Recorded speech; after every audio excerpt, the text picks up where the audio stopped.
Great away result at Falkirk with the 0-0, and a solid performance. I think the kind of response you were looking for at that time, and obviously a great dig at the weekend. And presumably, we talked about momentum, and confidence, and it seems to be a lift in the atmosphere around the club, even at training today. Exactly what you need going into a very, very tough away game this week. Yeah, we've just been asking for the improvement week in, week out, and it coincides with players getting up to the level of match fitness, and the Scott McDonalds and Fraser Fives of this world, and so forth. So all that is moving in the right direction, and as you said, it's been 2 good performances the last 2 games, and we hope to continue that going into the game on Saturday. Is that one of the most satisfying parts of this? Because if you think of the last 2 games, it's been a solid step forward, a solid step, rather than kind of a great performance and then a bad performance, a great performance. You get a bit more consistency, and you're seeing that kind of gradual improvement. Yeah, I just think we had a really stop-start to the season. A lot of players were at different levels of fitness, and to get them all together at the same point was going to take time, and that showed in performances. But I think the improvement's been steady, and as we just spoke about there, it just coincides with players coming back to match fitness and playing at their peak, and hopefully we're going into the game on Saturday just about there in terms of players getting to their peak. But so I'm looking forward to the game Saturday. It'll be a tough game. Dunfermline are going well, but it's a game that we're looking forward to.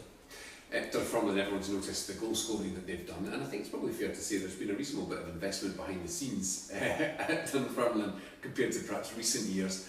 But defensively, even though you've had to change things on occasion, the defence has been pretty parsimonious. Yeah, it's I'd have to agree with that. I think we worked really hard on that, which come together at Falkirk. I think that was an area we had to improve on, but the reason we had to improve because of the nature of the injuries and suspensions and stop-start nature to the team selection in that area. It's not getting any easier. Paul Quinn going out injured, Lewis Tosh going out injured. We've only got 4 defenders fit at the club at the moment, so it's not ideal. But they have done well, and they're working well, and they're understanding how we want to defend, which is a positive. And hopefully we'll take that confidence and that performance level into the game on Saturday. But you're right, Dunfermline, they've invested heavily in their squad. They've cut away their under-20 squad and invested in their full squad. So they're a big club, and they're doing well. So we'll look forward to the game on Saturday. One guy who's come in, who I know was a huge player that you were desperate to get in, but wasn't available for so many weeks, James Keatings. What a difference he's made, and just knowing that there's a goal in him at the top of the park has made a big difference. Yeah, it's been frustrating for James.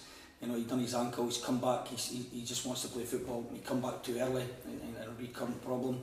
So he's missed a lot. And I thought last week would have done him the world of good in terms of fitness and confidence. He's still not there. But you're right, he adds that threat up top, and he's such a good football player. And with him and Scott playing together last week, that we can really build a partnership there. We'll be very pleased because the 2 of them are good football players and both can score goals. And one guy I was going to mention as well this week, in some ways he's not been mentioned that much because he has been so consistent and has come in and done a job from the very first, and that's Harry Lewis in goal. A big part of the team and a big part of the clean sheets. Yeah, Harry, 19 years of age, he's an absolute fantastic goalkeeper, and I'm certain he's going to go on to be an absolute superstar down in England. And we're delighted to have him up here. He's a fantastic professional, he's a brilliant guy, and he's always training with a smile on his face. But he's been excellent for us, and as I said, we're delighted to have him here. In terms of Dunfermline, obviously they've got that goal threat. They'll be very comfortable at home. They've got a good home and away record this season. Is it a game where you look to try and counteract what they do, or have you got a unit now that you're more working towards saying, well, do you know, it's about what we do? Yeah, I think it's important. I think you have to recognise their strengths, and every team's got strengths, and Dunfermline certainly have strengths. Pardon me. And we need to be very aware of that. But equally important to us is how we play. We want to set our stall out every game. We want to be really compact, and we want to make sure everybody knows their jobs. But we want to play in the manner we want to play in. And I think the players are starting to get that consistency. We're starting to get consistent team selection the last couple of weeks, and I think that's helped. So, as much as we do respect Dunfermline, we'll certainly go there to play our own game. There's also been a few managerial changes in the last couple of days. I'm not saying that you personally had a hand in that, but if nothing else broader, it shows that Dundee United haven't been immune to the old grumble from the stand, because people obviously want to see the club winning, they want to see the club winning in style. It's just not as easy as that, even in the Championship. But it does show you that, I mean, I thought Falkirk, looking at their squad, the experience they had, the run they had last year, the season before, you thought, well, they'll be up challenging, they'll be one of the real, flies in the ointment here for your getting promotion. It's a very tough industry. There's no doubt that every manager works under pressures at every club. Nobody's immune to it, and it's very disappointing to see managers lose their jobs so early in the season. But we all understand that's the business. It's not ideal, but it does happen, and you just have to be thick-skinned and be very focused on what you want to achieve and how you're going to achieve it. But it's never good to see that, and especially two good managers like Jim and Peter. And I'm sure they'll be back in football very soon. James and Scott up front, you mentioned them. What are the key ingredients for you that can make them a really potent partnership? Well, they haven't played a lot of football together, for one reason or another, but the two of them are clever football players, and we have worked hard in the last week and today about working on that partnership and then playing together and playing with each other and not relying on other people to create for them. We want them to have that ability to create for themselves. So, I think with the two of them being clever, experienced, and if they can build up a partnership and an idea how to work together, I think they could form a good partnership. They're good players, and we just need to get them on the park as much as possible playing together. You've got the chance to go top of the table at the weekend. Is that on your mind at all, or is it just focus on getting 3 points and see where it takes you? Yeah, I think the most important thing is to continue the improvement of the team. I'm not going to batter on about it, but there's 14 new players. Saturday we had the whole front six were brand new from last season, and they do take time. They haven't played a lot together, so I'm hoping to just keep seeing improvement, and we keep seeing improvement because they're good players. Hopefully results will follow, but the main thing is 3 points, good improvement in performance. Just keep that performance levelled up, and we keep moving the club forward as a team. So I think that's more important at this moment, right? For me, don't get me wrong, the 3 points, we want that. Lewis took a really sore one last weekend, went away from the stadium on crutches. What's the latest on him? Yeah, not good news. Really disappointed for Lewis. He's working so hard, and there's other things behind the scenes that he's working so hard to overcome as well, and he's putting a lot of effort into it, and to go and get injured like that after getting into the team and playing so well. And I thought he was excellent for the time he was on the park. He must have got to the byline 3 or 4 times, overlaps, everything we're looking for from a fullback, and he's come down on the guy's boot and done his ligaments in his ankle, so gutted for him. Do we know how long he's going to be out for at this stage? I think it's a minimum of 3 weeks, unfortunately. It could be longer.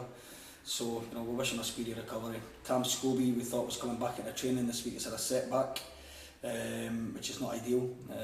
But it's not the groin, it's his calf. These things happen, so there's a setback there.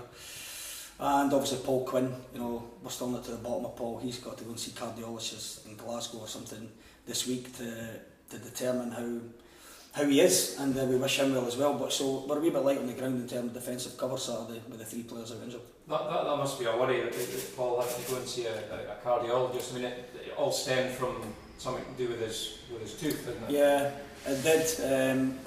Unfortunately, it's just spiralled a little bit, and they have to make sure they take every precaution when it comes to something like this. We don't want people, having any episodes on the park and things like that. So they have to be thorough and do their job. So we just have to be patient and give him the time he needs. But yeah, really disappointed because he'd come in and he was doing very well. The opportunities to play 2 strikers up front have been limited because of a variety of reasons so far. And then on Saturday, the fans were able to see not just Keatons and McDonald together, but then later on, Patrick giving a different option coming on and playing well with. Yeah, we haven't had that. To be fair, our 3 strikers from the start of the season have struggled for one reason or another. Scott didn't have his fitness levels up, missed pre-season. Patrick, had a couple of niggles and wasn't up to speed, and James obviously was out injured. So, it's not been ideal, but we're starting to get them back, and we're starting to get them back in good shape, and hopefully that just bodes well for the rest of the season. And we'd like to keep the 3 of them fit now from now on in, and give us that competition and that presence and quality up top. Gives you the opportunity, obviously, if things are not going well in the match, to change things about with Patrick's height and things. Yeah, and we're not going to forget young Matty Smith, who's been out for 7 weeks as well. That's our 4th striker. We've done really well at the start of the season. He's back in training as well. So, we have, the Dundee game, we went into the games without strikers this season. So it's been a difficult period, but thankfully we're coming to a point where we're starting to get them all back and they're all training, and you know, hopefully that'll help the team. And Dunfermline, they've started the season very, very well. Top of the league, deservedly? Yeah, I think you merit where you are in the league. You know, I think if they're top of the league, they deserve to be there. We spoke about that. You know, they're a good side. You know, they're a good side last season. They're a big club, and they've got good ambitions. But you know that we go into the game, we've got a great record against them last season, and we go into the game with confidence now that we're starting to hit a bit of form, and I'm sure it'll be a good game on Saturday. Traditionally, there's quite a heavy support Falls United in Dunfermline because of its closeness and things. Will that be your 12th man on Saturday? I hope so. They've been brilliant, you know, away from home, and all last season and this season. So you know, hopefully they'll turn up in numbers, which I'm sure they will. And I think there'll be a cracking atmosphere at Eastern Park.